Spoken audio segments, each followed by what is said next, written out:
The tale of deception and the curse of the ancestors. It was a dark night, and everyone in the village whispered about the strange things happening to the East family. People said the family was cursed, but no one knew why, until the elders gathered and decided to tell the truth. Long ago, in that same village, there was a young man named Obinna, known for his wisdom and kindness. Obinna's family was respected, and he was said to marry Ada, a woman from another well-respected family. Their union was to bring peace and prosperity, and the whole village prepared for the celebration. But Obinna's brother, Chidi, had always envied him. Chidi wanted what Obinna had: respect, love, and Ada's heart. He couldn't accept that his brother had everything, so Chidi came up with a plan. The night before the wedding, Chidi went to the village elders with a lie. He told them that Obinna had been unfaithful, that he had broken their traditions by seeing another woman. Chidi swore he had seen it himself, and his words were convincing. The elders, shocked and disappointed, believed him. They called off the wedding, telling Ada's family what they'd heard. Heartbroken and humiliated, Ada and her family left the village. Obinna was devastated. He had lost his love and his honor. The shame weighed on him, and he left the village, disappearing into the forest and never returning. But the story didn't end there. A few years later, strange misfortunes began to follow Chidi and his descendants. Crops failed, children fell ill, and even weddings in their family would end in heartbreak. The family became isolated, people whispering that they were cursed by their own blood. One day, Chidi's grandson, Ikenna, who was deeply troubled by the family's suffering, went to an elder in another village. He begged for an answer, wanting to know what his family had done to deserve such pain. The elder looked at Ikenna and said, "Your grandfather's lie broke the heart of an innocent man. The spirits of the ancestors know when truth is twisted. Until that lie is confessed, your family will never find peace."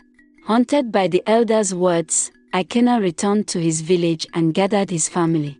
He told them the story of Chidi's deception, how jealousy had driven him to destroy his own brother's life. The truth left the family in shock, and they decided to make things right. The family held a ceremony, calling on the ancestors and confessing Chidi's lie to the village.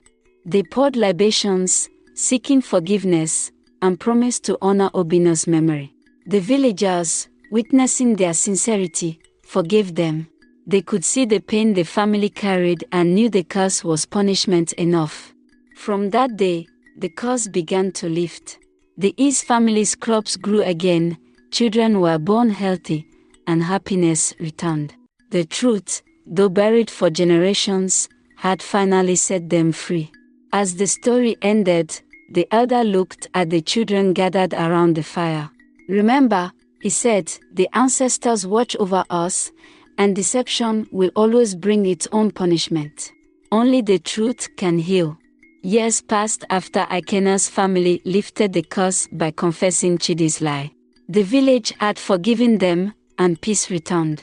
But the story of the curse didn't end with their confession. Unknown to the family, Obinna had survived his escape into the forest all those years ago. He had wandered far and eventually built a new life in a distant village, starting a family of his own.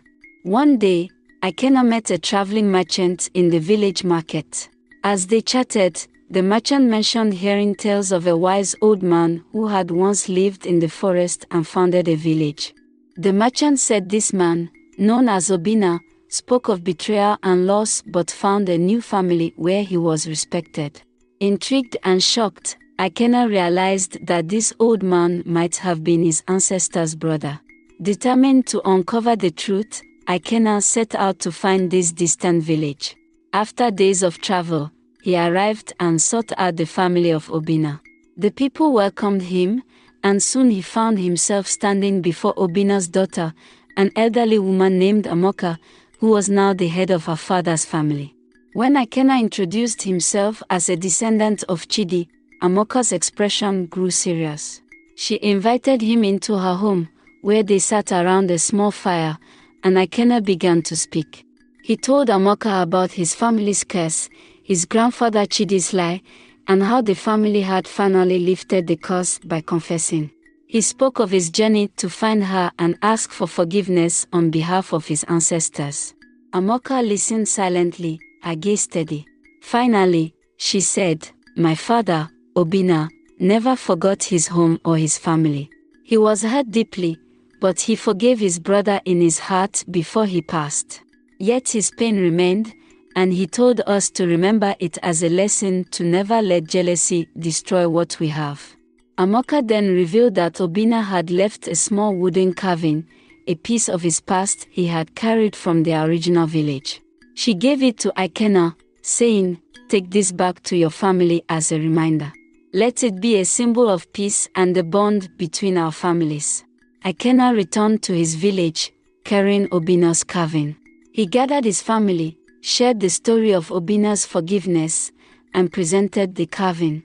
From that day on, the two families visited each other, sharing stories, food, and celebrations. The carving was placed at the village shrine, a reminder of the strength it took to heal old wounds. Through this journey, Ikenna and his family learned that forgiveness doesn't erase the past, but it brings peace to those who seek it. And so, with each generation, the families told the story of the curse, not to dwell on the pain but to remember the power of truth and the gift of forgiveness. Thanks for watching. Please hit the subscribe buttons for more.